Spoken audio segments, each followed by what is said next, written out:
Menjadi mahasiswa itu tidak mudah. Ada banyak sekali rintangan, tantangan, dan tanggung jawab yang harus diselesaikan sebagai seorang mahasiswa. Mulai dari tugas-tugas yang harus diselesaikan, laporan praktikum, atau hingga tugas lapangan yang harus segera kita tuntaskan. Nah, beban tugas kuliah saja itu biasanya sudah berat. Lantas, bagaimana dengan mahasiswa yang mau mengambil langkah ekstra dengan bergabung kepada anggota kepengurusan organisasi mahasiswa? Menjadi anggota kepengurusan organisasi itu lebih tidak mudah lagi. Ada banyak sekali tanggungan-tanggungan yang harus mereka selesaikan di luar tanggungan kuliah.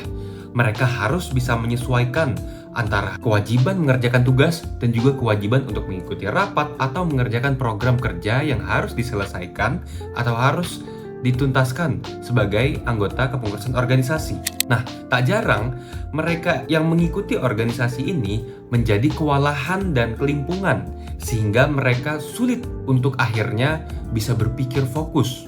Mereka bisa jadi mengalami stres, mereka bisa menjadi mengalami kelelahan yang berlebih, atau bahkan mengalami kesulitan dalam berpikir. Nah, berbagai macam dampak dan faktor-faktor buruk ini akan berimbas kepada kinerja dan performa dari berjalannya kuliah mereka. Lantas, solusi apa yang bisa kita berikan kepada mahasiswa-mahasiswa yang mengikuti organisasi ini? Mari kita simak videonya sampai selesai.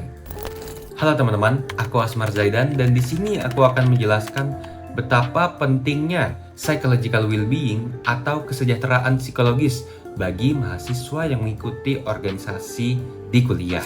Nah teman-teman, memangnya apa sih psychological well-being atau kesejahteraan psikologis itu? Jadi, kesejahteraan psikologis itu adalah sebuah konsep yang menekankan bagaimana kondisi mental kita itu berada pada kondisi yang prima. Ada beberapa unsur yang ada dalam psychological well-being ini. Yang pertama adalah hubungan sosial yang positif, yang kedua adalah otonomi, yang ketiga adalah penguasaan lingkungan, yang keempat adalah penerimaan diri, yang kelima adalah tujuan hidup, dan yang terakhir adalah pengembangan diri. Seluruh aspek yang ada dalam psychological well-being atau kesejahteraan psikologis ini berkorelasi dengan kondisi kesejahteraan mental yang saat ini kita miliki.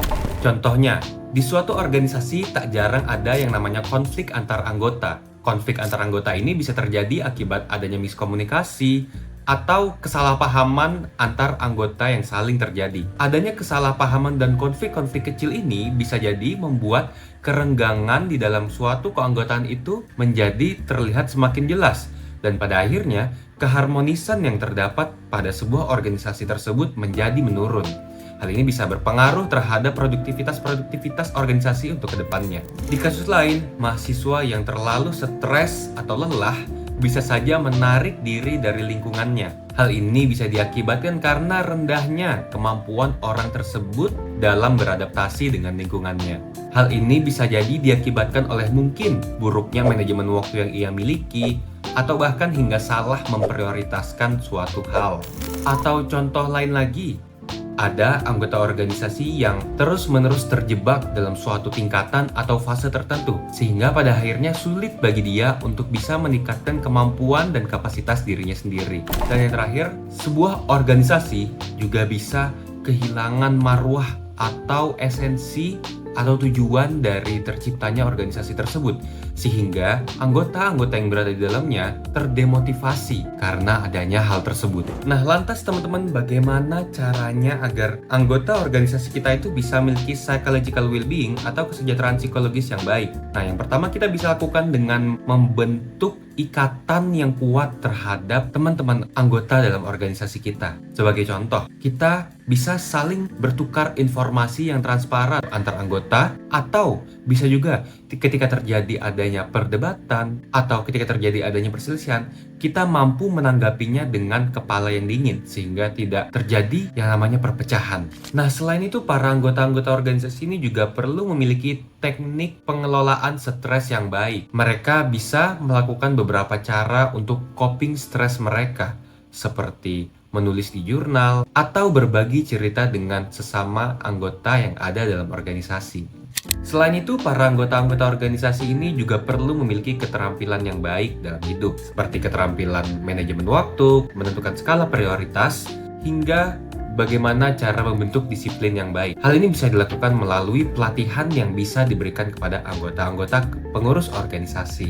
Nah, teman-teman, memangnya apa sih dampak positif yang bisa ditimbulkan kalau seandainya anggota-anggota organisasi kita itu bisa memiliki kesejahteraan mental yang baik? Nah, yang pertama itu tentunya kita memiliki perasaan yang lebih positif dan kepuasan hidup yang lebih baik. Selain itu, anggota-anggota organisasi yang memiliki kesejahteraan psikologis yang baik mampu memiliki kemampuan produktivitas yang jauh lebih baik juga. Mahasiswa yang memiliki kesejahteraan psikologis yang lebih baik tentunya juga memiliki komitmen yang lebih tinggi untuk mengerjakan tugas hingga tanggung jawab yang diembannya dalam organisasi. Nah, di sisi lain teman-teman, kalau seandainya anggota organisasi kita itu tidak memiliki psychological well-being atau kesejahteraan psikologis yang baik, akan ada banyak dampak buruk yang menanti. Salah satunya adalah anggota-anggota organisasi bisa merasa demotivasi atau gairah untuk melakukan sesuatunya itu menjadi rendah. Lalu juga produktivitas yang mereka lakukan untuk menyelesaikan program kerja dalam organisasi itu bisa juga menurun. Dan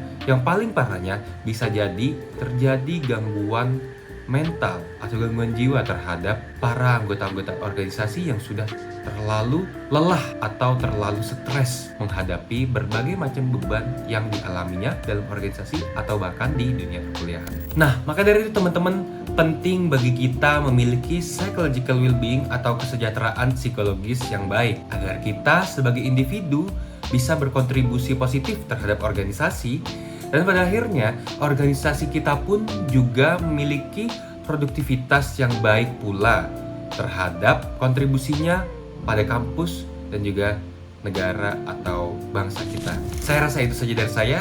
Saya Asmar Zaidan, terima kasih dan sampai jumpa.